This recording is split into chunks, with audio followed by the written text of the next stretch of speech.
100 रोटी वाला ससुराल। सुनो जी, मुझे तो शीतल की बड़ी फिक्र रहती है। उसका ध्यान तो बस घर के बाहर दोस्तों के साथ घूमने फिरने में ही रहता है। उसे कुछ बोलो तो एक नहीं सुनती। मैं तो कहती हूँ इसकी जल्दी शादी वादी करवा दो, वरना लड़की हाथ से निकल जाएगी। तुमसे ज्यादा चिंता है मुझे शीतल की शादी की। कल ही वो रामपुर वाले मौसा जी को फोन भी किया था। बता रहे थे एक लड़का है नजर में, उनका अपना घर है और लड़का भी अच्छा है। अरे तो फिर बस बात चलाओ ना, एक बार देखे तो सही लड़का और घर बार कैसा है। कौन से लड़की की बात चल रही है यहाँ? तुम्हारी शादी की बात चल रही है बेटी। अब तुम्हारी शादी की उम्र हो रही है तो लड़का तो देखना पड़ेगा ना। उफ़ो, मुझे अभी नहीं करनी शादी वादी। ये तो मेरे खेलने कूदने के दिन है। बहुत खेल कूद ली तुम, अब घर के काम धाम सीखने की कोशिश करो, समझी? ससुराल जाकर हमारी नाक मत कटवा देना। सब्जी काटनी तो आती नहीं इसको, तो नाक ही कटवाएगी। अरे मैं इसे शादी तक अच्छे से सब सिखा दूंगी। आप तो बस उस लड़के से इसकी शादी के बाद चलवाओ। कुछ दिनों बाद कुणाल और उसकी माँ शीतल को देखने घर आते हैं। कुणाल दिखने में बड़ा ही स्मार्ट होता है। शीतल तो उसे देखती ही रह जाती है।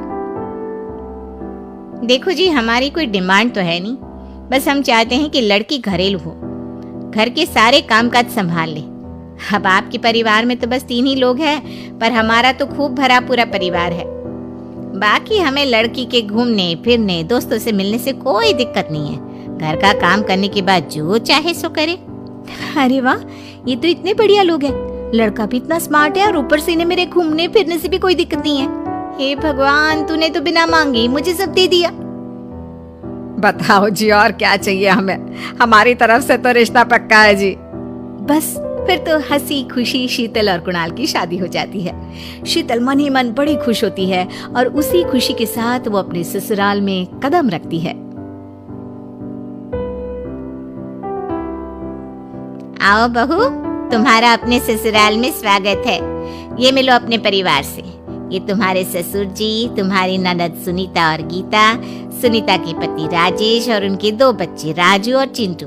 ये ना हमारे साथ यहीं रहते हैं। ये तुम्हारी दादी सास है और बाकी लोग अभी बाहर गए हुए हैं। इतने सारे लोग, ये सब यहीं रहते हैं इस घर में? अरे अभी तो मेरे देवर देवरानी और उनके 3 बच्चे यहाँ नहीं है। उसके मायके में भी शादी थी ना, तो बस वहीं गई है। कल तक आ जाएंगे। हे भगवान, ये घर है या धर्मशाला?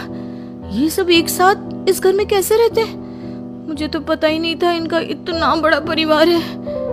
अब समझी कि कोई डिमांड क्यों नहीं की इन्होंने। ये सब चाल चले मेरे साथ।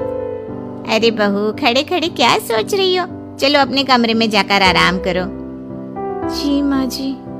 अगले दिन शीतल का ससुराल में पहला दिन होता है। शीतल रसोई में जाकर सबके लिए खीर बनाने लगती है। तभी उसके ननद सुनीता आती है। अरे वाह भाभी, आज क्या बना रही हो?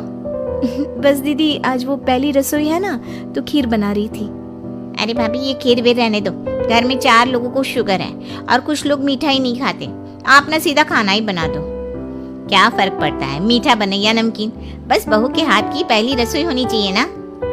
जी दीदी, तो फिर मैं खाना ही बना देती हूँ। आप बता दो खाने में क्या बनेगा? बस सिंपल सी कोई सब्जी बना दो, जैसे आलू गोभी या आलू मटर, और उसके साथ रोटियां सेक दो। हमारे परिवार में अब तुम्हें मिलाकर पूरे 20 लोग हो गए हैं। 15 बड़े और 5 बच्चे। बड़ों की 6 और बच्चों की 2 के हिसाब से रोटी बना देना। चलो मैं चलती हूँ, सब देख लेना। हाँ, बड़ों की 6 रोटी मतलब कि 15 लोगों की 90 रोटियां, और बच्चों की 2 रोटी मतलब 5 बच्चों की 10 रोटियां। 90 और 10 मतलब कुल मिलाकर 100 रोटियां। हाय, मैं तो मर गई। 100 रोटियां अकेले कैसे बनाऊंगी? माँ, ये तुमने मेरी शादी कहाँ कर दी? शादी से पहले तो मैंने कभी 4 रोटी से ज्यादा नहीं बनाई। शीतल एक बड़ी सी परात में 100 लोगों के हिसाब से आटा निकालती है और उसे गूंथना शुरू करती है। आटा गूंथते गूंथते शीतल के पसीने छूट जाते हैं। उसके बाद बारी आती है रोटी बनाने की। शीतल एक एक करके रोटी बनाना शुरू करती है और 10 रोटी बनाते ही अपनी कमर पकड़ लेती है। हाय, मैं मर गई। मेरी कमर टूट गई खड़े खड़े, और ऊपर से इतनी गर्मी।